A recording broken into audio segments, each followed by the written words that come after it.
Hello everyone, তোমরা সবাই কেমন আছো? আশা করি তোমরা সবাই অনেক অনেক ভালো আছো। তো চলে এলাম নতুন আরেকটি ভ্লগ নিয়ে। তো সেদিন গিয়েছিলাম আমরা ছাওয়ালিতে কালী পুজো। বছরে একবারই হয় কালী পুজো। গত বছর তো যেতেই পারিনি, আমাদের একটু প্রবলেম ছিল, কিন্তু এই বছর মায়ের কৃপায় যেতে পেরেছি। তো আমরা একবার ভেবেছিলাম যে সকালের দিকেই বের হব, কিন্তু পরে আমার হাজব্যান্ড বললো যে না, আমি তোমাদেরকে নিয়ে যাব, কোনো দরকার নেই একা একা যাওয়ার। তো আমরা ফার্স্টে ওর অফিসের সামনে ক্যাফেটেরিয়াতে কিছুক্ষণ ওয়েট করছিলাম। তারপর আমরা একটা অটো নিয়ে সোজা ছাওয়ালির উদ্দেশ্যে রওনা দিই।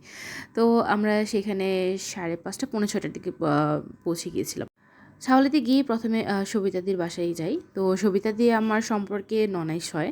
তো এটা হলো তার মেয়ে, ছোটো মেয়ে, অনেক মিষ্টিও, খুব মিশুক। তো সেখানে কিছুক্ষণ থেকেই তারপর আমরা আবার বের হই কালী মন্দিরের উদ্দেশ্যে। তো গিয়ে দেখি যে প্রচণ্ড ভিড় ওইখানে। তো মাকে ভোগ দেওয়ার জন্য আমরা বাতাসা আর সন্দেশ নিই, আর সাথে মোমবাতি আগরবাতি কিনে নিয়েছি এখান থেকে। তো আমাদের সব কিছু কেনা শেষ, এখন আমরা মায়ের মন্দিরে যাব। এই পুজোটা হয় 3 দিন, কিন্তু পুজোর যে মেলা সেটা নাকি 1 মাস থাকে। তো মেলার প্রথম দিনই প্রচণ্ড ভিড় হয় এখানে, অনেক ভিড় হয়। কারণ অনেক জায়গা থেকে লোক আসে এখানে, অনেকে অনেক মানত করে। তো আর রাতের বেলা এখানে পাঠা বলি হয়। আমার বাবা এই জগতে চলে গেছে, আমার বাবা ও 500 টাকা 10 টাকা আছে এখানে। প্রত্যেকটা ইটে সাক্ষ্য দিবে, প্রত্যেকটা বাড়িতে বাড়িতে সাক্ষী দিবে, প্রত্যেকটা ফ্যামিলিতে সাক্ষী দিবে। আমরা কাগজে লিখবো না, যদি কাগজ ফিরে যায়, পাথরে নাম লিখবো না, যদি পাথর করে যায়। আমরা লিখে রাখবো, মায়ের খাতায় রাখবো, এ মায়ের বলি মা, জগৎ মাতা, জগৎ চৈতন্য মা।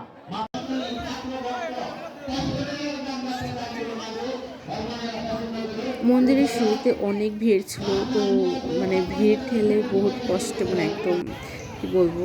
তো উপরে উঠতে পেরেছি। তারপর মাকে প্রণাম করে সেখানে ভোগ দিয়ে তারপর আগরবাতি মোমবাতি আমরা এখানে জ্বালিয়ে দিই।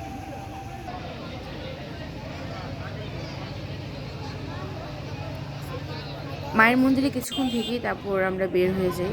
তারপর ভাবছিলাম যে না, আমাদের সকালেই আসা উচিত ছিল, কারণ সকালের দুপুরের টাইমটাতে ভিড় কম হয় ওই টাইমে। আর রাতের দিকে প্রচণ্ড ভিড় হয়, রাত 12টার তো আরও ভিড় হবে, কারণ তখন যে পাঠা বলি দেয় তখন অনেক ভিড় হবে।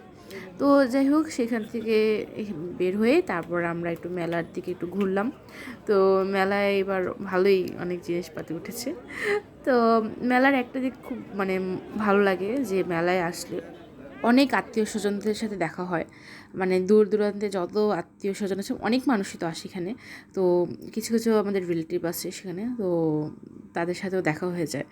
তো ছাওয়ালিতে তো আমার ননেশের বাড়িও আছে, সাথে আমার মাসি দিদা, আমার মার মাসি, খালা যেটা বলে।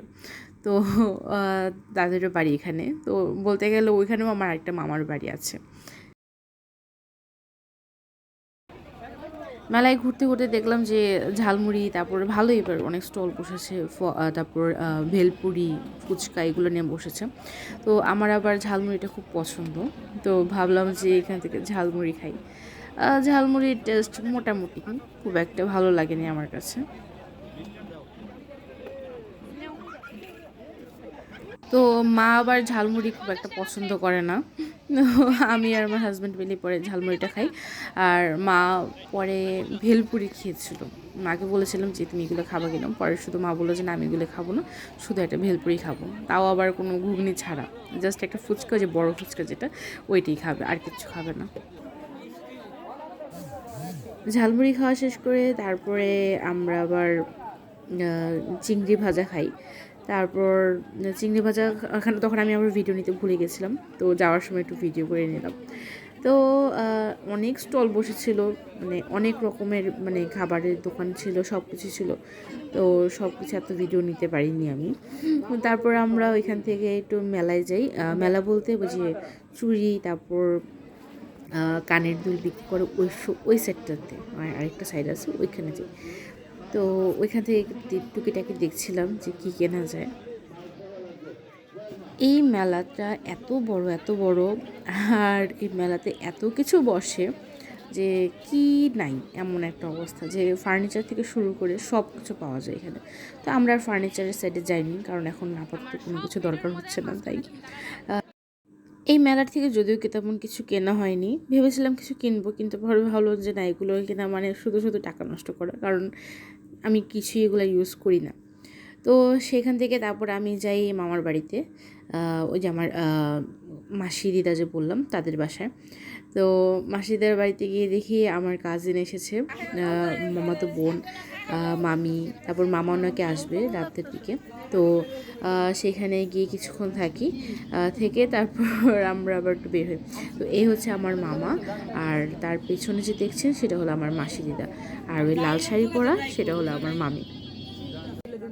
না আমার সাথে তুলবা হইছে। আরে ব্লগে ব্লগে ব্লগে আছে, তুমি বুঝছো, সবাইকে একটা হাই দিয়ে দাও। কথা বলে দিয়ে আসলাম।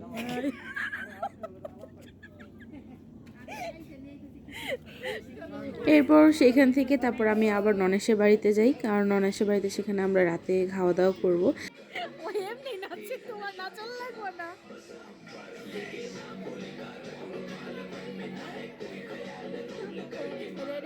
নাচনি বুড়ি। তো ননেশের বাড়িতে গিয়ে আমি আবার ওর সাথে দুষ্টুমি করছি, মানে ও খুবই মিশুক বলতে গেলে, ওকে বলে নিলে অনেক ভালো লাগে আমার। তো সেইখান থেকে আমরা রাত 11:30 বাজে বের হয়ে যাই, দেন বাসায় পৌঁছাতে পৌঁছাতে 12:30 বাজে। তো এই ছিল আমার আজকের ব্লগ। আশা করি তোমাদের সবার অনেক ভালো লেগেছে, আর কেমন লাগলো প্লিজ তোমরা কমেন্টস করে জানিয়ে দিও, অ্যান্ড লাইক দিতে ভুলবে না। So tata, bye bye. Thanks for watching.